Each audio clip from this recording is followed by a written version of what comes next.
Cloudcroft, New Mexico, a small, scenic touristy town hidden in the mountains of south-central New Mexico. Years ago, the region experienced a series of horrific and devastating forest fires, the effects of which can still be seen today. My father and I went up into those mountains a few days ago. It's been another dry year, but no fires thus far. The reason for our trip up there was threefold. My dad wanted to scout the land for an elk hunt he'd have in a few months, and I wanted to get the altitude training, and we wanted to spend some time together before I leave for boot camp. If you've ever been to Cloudcroft, it's beautiful. I love the mountains. I love the brisk air. Despite being almost 9,000 feet in elevation, I wouldn't mind living there. The region typically experiences cold winters with a lot of brutally heavy snowstorms. The weight of the snow combined with the wind can often leave shrubs, saplings, and even older trees bent, arched, and twisted. My dad and I arrived at a scheduled area way outside of town and set up camp. Afterwards, we set out to scout a bit while we still had daylight. We ended up spotting a small herd of elk at one point. The area looked promising for my dad's hunt. The rest of the evening proved to be rather uneventful. My dad practiced with his compound bow a little bit. I browsed a car catalog, and we ate dinner of deer, steak, and potatoes. The next morning, we got up about an hour before sunrise. We spent a bit drinking coffee and eating a small breakfast before we set out. We took a long, arcing path that would eventually circle back around to our camp. The sun began to rise, and the temperature plummeted. Around that time, my dad and I broke through the forest into what first appeared to be a clearing. Only it wasn't a clearing. It was a vast swath of the forest that was burned years ago, and charred remains of trees still planted firmly in the ground. The forest was finally beginning to reclaim the area. Grass, shrubs, and even small saplings were beginning to grow. Out of nowhere, a thick fog rolled over, blanketing the area in a thick, suffocating mist, dropping visibility to about 10 yards. Suddenly, the area became otherworldly in appearance. The charred tree trunks and saplings, twisted by the weight of past snows, created strange alien shapes in the mist. My dad and I were prepared for such situations. I had my compass and he had GPS. All would be well. My dad broke out the GPS. He had barely turned it on when the batteries died. He had left the backlight on and used too much juice. No worry. I had my compass and knew the general direction of the camp. We began walking back towards camp when we heard something behind us. It sounded like something running through the grass, something with more than 2 legs. The footfall swift, yet heavy. We turned to face the direction of the footfalls. My dad was packing a .45 Kemper 1911. Being less than 21, I couldn't pack a pistol, and a rifle would have been too heavy, so I contented myself with an assortment of knives. My dad unbuttoned the holster of his pistol. It could have been a cow elk or a deer, but you can never be too careful. We turned back in the direction of the camp and began walking again. The fog seemed to thicken over time. Visibility was down to 5 yards at the most. This made our going slow. We were on the side of a mountain in unfamiliar territory. The shadows of the burnt trunks and twisted saplings played tricks on my mind. I was becoming uneasy.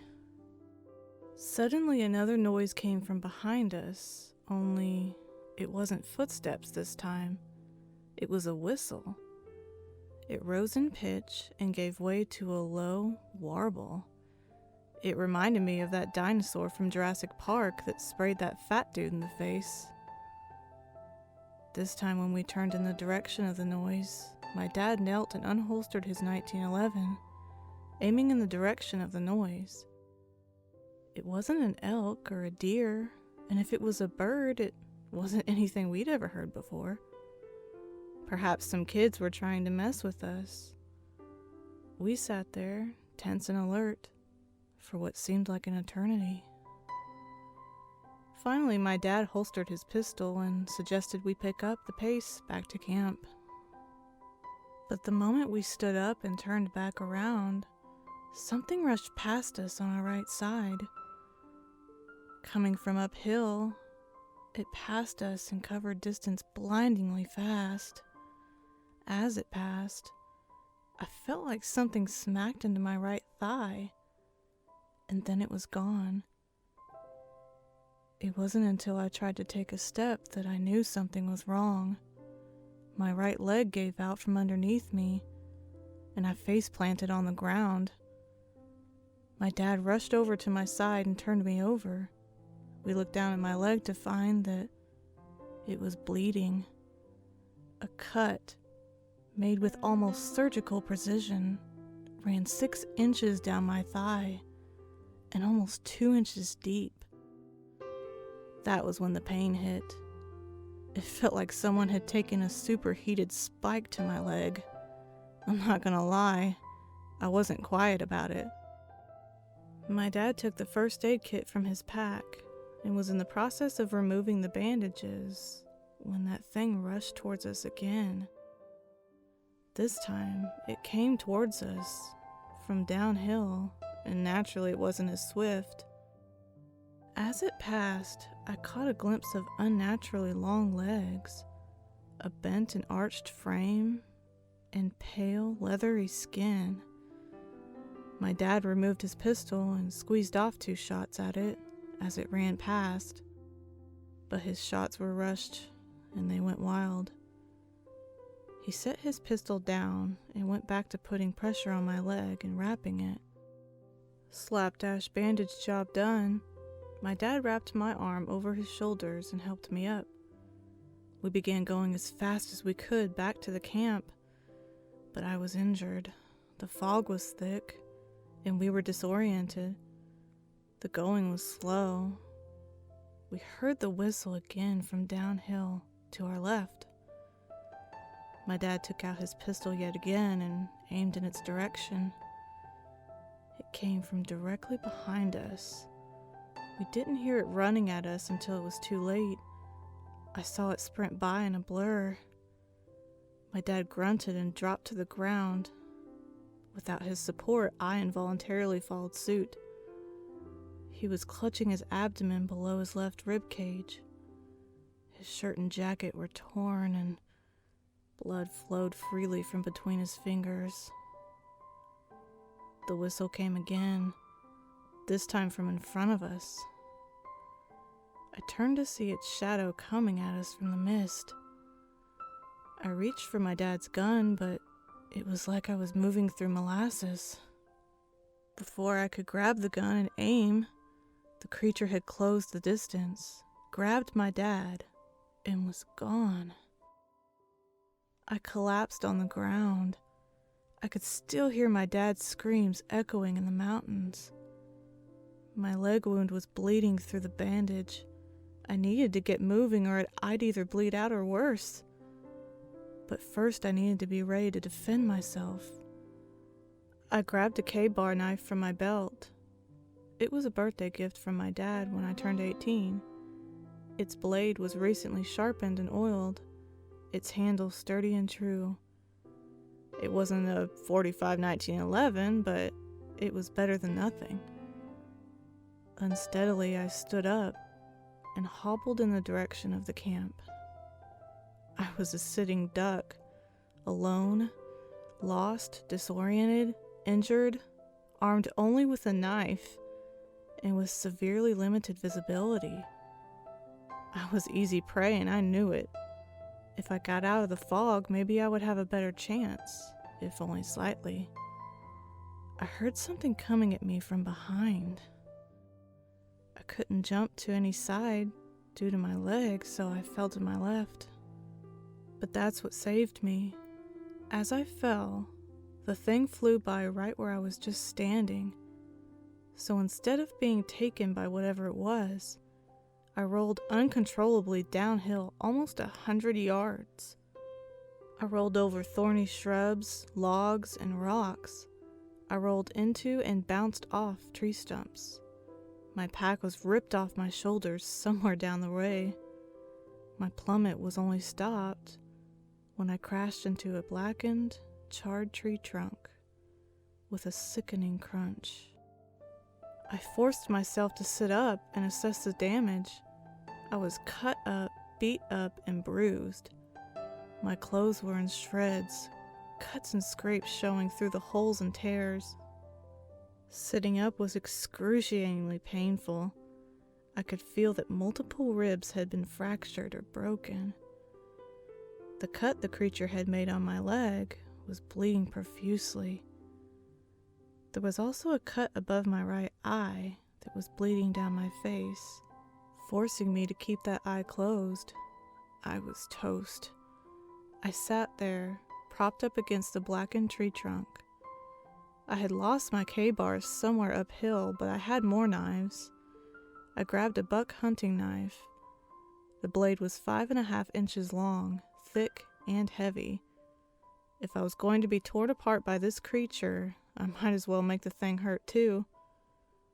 The fog was still as thick as ever, dense and suffocating. My nerves were obviously shot. Every noise made me jump out of my skin. A vulture was somewhere above me, and behind me, I heard a coyote yipping in the distance, and a mouse scurrying over dead leaves. Despite my blood loss and my pain, or perhaps because of it, I was on high alert, and so I waited for an agonizing eternity.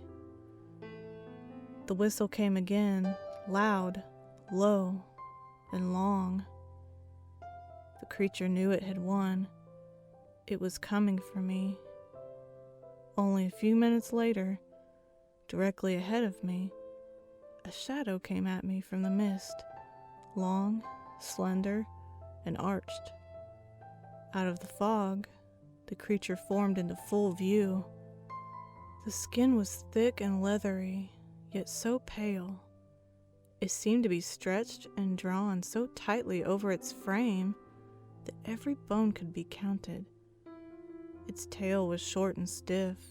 Its rear legs were about half as long as its front legs. The knees bent backwards.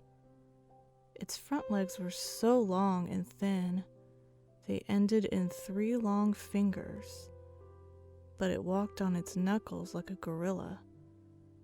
Halfway up each of its forearms came a long, wicked-looking dew claw.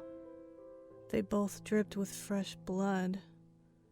On its round head were 2 small, beady eyes that radiated with an oily, malevolent stare.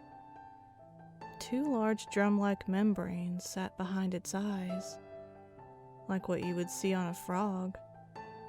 Its mouth was merely a gaping hole, filled with small and needle-like teeth, surrounded by stretched, cracked lips. It walked within a breath's distance of me, staring me in the eyes. I could smell rot and decay in its breath. Resisting the urge to gag, I stared back into its eyes. Slowly, it raised one of its front legs, extending its silhouette like dew claw. Before it could strike, I lunged forward and planted my knife deep into its abdomen, where its stomach should have been. With a piercing, reverberating whistle that was more like a scream, it clutched at the knife and reeled backwards. It tore the knife out with a savage jerk and tossed it aside. Then slowly, deliberately, it turned to face me once more. It pounced on me like a tiger pounces on an unsuspecting prey. I curled into the fetal position as it tore my back, arms, and legs. I knew I was going to die. Suddenly, a shot rang out, and another, and another. I felt the creature flinch after each shot. 2 more shots, and I felt its warm blood spilling on me. With a shriek born of hatred and agony, it ran. I felt a hand on my shoulder. I looked up to see my dad. He was in bad shape, torn and bleeding from everywhere it seemed. The creature had grabbed him by his pack and he was able to cut the straps off and get away. We sat there propped against that same blackened trunk for some time. I became cold, so very cold. Blood loss, no doubt. Eventually the fog burned out, and yet we weren't able to get up and move. After almost 3 hours of weaving in and out of consciousness, someone found us. A lone hiker had seen my pack from a distance and subsequently found us. Park rangers were alerted and came to our location, and we were airlifted out and taken to a hospital in Albuquerque. That was only 3 days ago. The memories are still fresh and the nightmares are constant. Mountain ranges anywhere in the world are home to beautiful and awe-inspiring views and animals. But they also hold secrets, hiding places for creatures who would rather go undiscovered and undisturbed. Creatures that sleep in darkness, accompanied only by the bones of past hunts.